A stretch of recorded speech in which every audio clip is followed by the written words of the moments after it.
Hello ভিয়াস, আমি আপনাদের মাঝে প্রত্যেক দিনকারই যে আপ ডাউন শুনালে আসে পাটের বাজারটা জানিয়ে দিয়ে আজকেও জানিয়ে দিচ্ছি। আজকে বাংলাদেশের বর্তমান যে পাটের কয়েকটা জেলার তথ্য জানিয়ে দেব।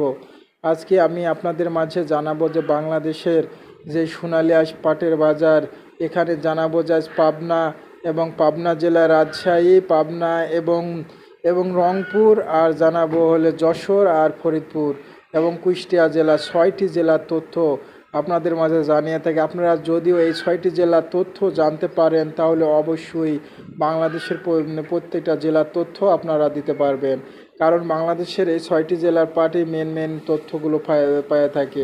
বাংলাদেশের সর্বস্তর বাংলাদেশের ফরিদপুরের বাজার আমি এখন জানাবো আপনাদের মাঝে।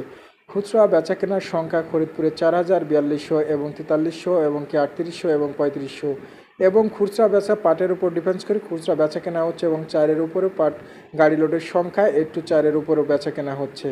বাংলাদেশে ফরিদপুরে পাটের সর্বনিম্ন সেখানে ভালো মানের পাট পাওয়া যায়। খালি যে বাংলাদেশের ফরিদপুরে ভালো মানের পাট পাওয়া যায় এই কথা বাস্তবায়ন, কিন্তু অন্য অন্য জেলারও পাট পাওয়া যায়।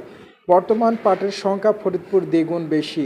আমরা এখনও জানতে পারছি ফরিদপুরে পাটের সংখ্যা আরও বেশি হয়েছে, কিন্তু বাংলাদেশের যে ক্ষুদ্র যে যতগুলো পাট ছিল প্রতি বছরের চাইতে এবছর বেশি নয়।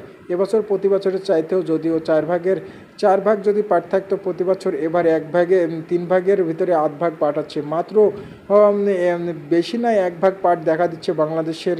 হ্যাঁ, 3 ভাগের মধ্যে 4 ভাগের মধ্যে 1 ভাগ পাট দেখা দিচ্ছে বাংলাদেশের সব জেলায়। এটা বিশ্লেষণ করে এই পরিমাণও পাট নাই কেউ জানাচ্ছে, কিন্তু আমরা তথ্য পেয়েছি যে 4 ভাগের 1 ভাগ পাট আছে বাংলাদেশের সোনালী অঞ্চলে, সব অঞ্চলে। বাংলাদেশের ফরিদপুরে খুচরা পাট বেচা কেনার আপনাদের মাঝে বলে দিলাম যে বাংলাদেশের ফরিদপুরের যে বাজারটা খুচরা, সেখানে ভালো মানের পাট পাওয়া যায়। সেখানে ব্যবসায়িকরা তোলপাট করছে পাট কেনা। পাটের চাহিদা অনেক বেশি, পাটের দামও অনেক বেশি তারা জানাচ্ছে। কিন্তু বাড়তি বাজারে সাধারণ ব্যবসায়ীরা বসে বাড়তি বাজারে বেচা কেনা ভালো হলেও আমাদের ব্যবসা হয়, কমতি বাজারে কোনো ব্যবসা হয় না। বাংলাদেশের সোনালী আঁশ পাটের বাজার আবারও বাড়লো। বাংলাদেশের সোনালী আঁশ পাটের বাজার আজকে জানাচ্ছি পাবনা জেলা, যেখানে সর্বনিম্ন, সেখানে ফরিদপুরের নিম্ন ধাপ আমরা জানতে পারছি পাবনা জেলা, সেখানে পাট বেচা কেনা হচ্ছে। সেখানে পাট খুচরা বেচা কেনা হচ্ছে 2800, 3000, 3200 এবং কি 3300 ঘরে চলে গেছে ভালো মানের পাটটা। সেখানে পাট একটা একটা করে বেচা কেনা হয়। বর্তমান পাবনা জেলার পাটের সংখ্যা আমরা দেখতে পাচ্ছি কত, জমিনে পাটের সংখ্যা সেখানে মাত্র 15% পাট দেখতে পাচ্ছি 100%-এর ভিতরে। বাংলাদেশে চলে আসলাম বাংলাদেশের যশোর জেলায়, সেখানে সর্বনিম্ন পাট পাওয়া যায় কুষ্টিয়ার পরের দিন।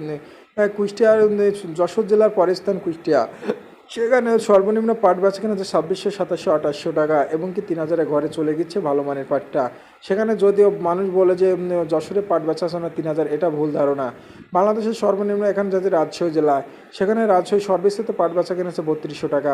সেখানে বেশিরভাগ পাট বেচা কেনা 2800, 3000, 3100 এর ভিতরে বেচা কেনা হচ্ছে। বাংলাদেশের সর্বনিম্ন আমি চলে গেলাম যে বাংলাদেশের কুষ্টিয়া জেলা, সেখানে কুষ্টিয়া জেলা পাটের যেখানে সর্বনিম্ন মানের পাট পাওয়া যায় কুষ্টিয়া জেলায়, ভালো মানের পাট পাওয়া যায় ফরিদপুর জেলায়।